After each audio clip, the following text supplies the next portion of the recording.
Hey y'all, Shelly here with another tip for hospice leaders.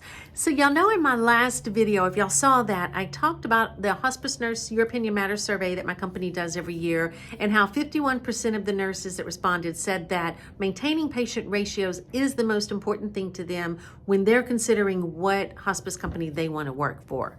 And so we're going to do several videos on how to maintain ratios. But the first thing we've got to do is really, what should those ratios be? And I get asked this question a lot.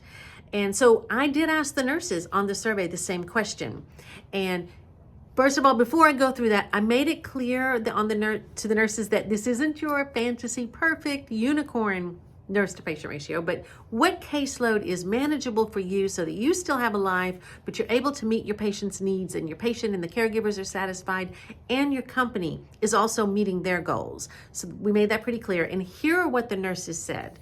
Here's the response. So you can see that 40% said 12 and 36% said 15. And this kind of falls with right where I've always thought. 12 to 15 is a good ratio. What I would do if I was setting patient ratios, I would not give one flat number. I wouldn't say your patient ratio is 12 and it's always going to be 12 and it's never going to go beyond 12, because y'all know that things happen.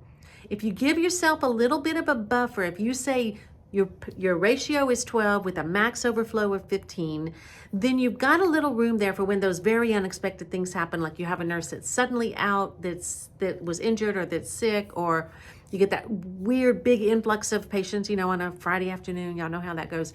It gives you room so that the nurses don't feel like they're being overloaded. They're in that overflow area.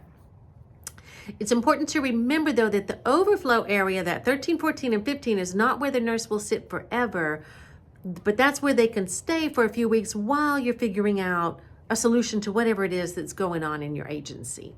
So I hope this tip was helpful. If there's anything you guys want me to talk about, please let me know, and I will definitely share it here. And y'all remember, if we work together, we can change our world.